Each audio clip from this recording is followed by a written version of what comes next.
Alhamdulillah, insya Allah ini teras dakwah milad gitu ya ceritanya ya. Teras dakwah milad tahun depan ya, puncaknya milad tanggal 22 Februari ya kalau nggak salah ya.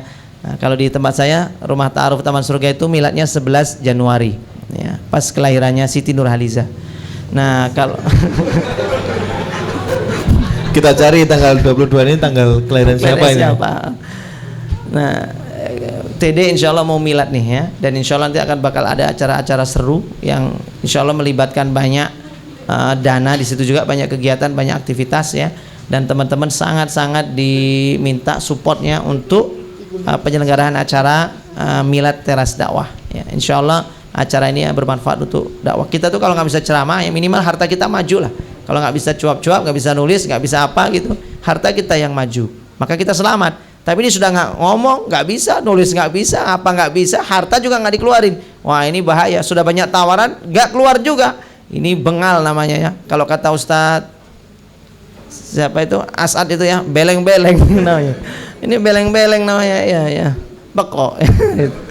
Iya, udah banyak tawaran kebaikan masih nggak keluarkan lagi, masih ragu dia, kurang apa sih ya, apa ya, kebaikannya Allah sama kita, masa berbuat kepada Allah saja kita masih ragu. Bayangkan Abu Tolhah itu turun ayat surat Ali Imran ayat ke-92, persis juz ketiga itu turun tuh surat Ali Imran ayat 92. Lan tanalul birra hatta tunfiqu mimma tuhibbun wa ma tunfiqu min syai'in fa innallaha bihi alim. Apa kata Allah? Tidak akan kamu sampai pada puncak keimanan, puncak kebaikan sampai kamu betul-betul berinfak dari harta yang paling kamu cintai. Abu Tolha dapat ini disampaikan dari Anas. Anas bilang kepada si siapa?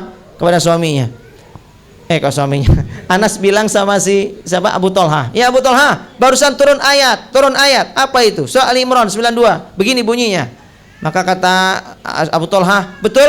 Kalau betul saya akan segera menemui Rasulullah. Abu Tolha langsung pergi menemui Rasulullah. Ya Rasulullah, betulkah turun ayat lan tanalul birra hatta tunfiqu mimma tuhibbun? Kata Rasulullah, betul wahai Abu Tolha, baru saja ayat itu turun. Ya Rasulullah, sesungguhnya aku ini termasuk orang yang punya banyak kebun kurma, dan ada satu kebun kurma yang terbaik yang paling aku cintai, yaitu kebun kurmaku yang ada di depan Masjid Nabawi, namanya Bayroha. Maka kebun itu kebun yang paling aku cintai. Kenapa dicintai? Karena selain buahnya tidak mengenal musim, terus berbuah, dan paling banyak bagus-bagus hasilnya, kualitas terbaik, ada air sungai mengalir di tengah-tengahnya, yang Rasul sendiri pernah leyeh-leyeh duduk minum dengan air sungai di tengah itu. Dulu berarti di dekat Masjid Nabawi itu ada sungai, sekarang udah nggak ada lagi ya. Dulu saking subur bagusnya di situ. Maka ya Rasulullah, setelah turun ayat itu, ya Rasul, aku ingin sampai pada puncak kebaikan itu, maka aku berikan ini untuk di jalan Allah. Silakan ya Rasul, engkau kelola kebunku ini. Beruntung engkau, kata Nabi, beruntung engkau wahai Abu Tolhah, beruntung engkau wahai Abu Tolhah. Sesungguhnya harta perniagaan inilah yang paling menguntungkan.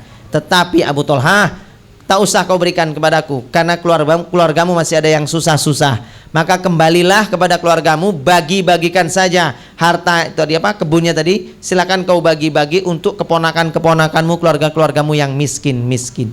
Langsung Abu Tolhah pergi ke kebun, ngelihat istrinya masih ada di dalam kebun, namanya Ummu Sulaim. Apa kata suaminya? Ummu Sulaim istriku, keluarlah, karena mulai hari ini kebun itu sudah bukan milik kita lagi. Loh kok bisa? Kenapa? Sudah aku kembalikan kepada Allah Subhanahu wa ta'ala, sang pemilik kebun itu. Aku sedekahkan di jalan Allah. Lihat apa kata Ummu Sulaim. Kata Ummu Sulaim, Masya Allah, berkah engkau wahai suamiku, berkah engkau wahai suamiku, berkah engkau wahai suamiku. Inilah harta yang menguntungkan. Masya Allah. Ini istrinya, catatannya apa? Istri yang solehah.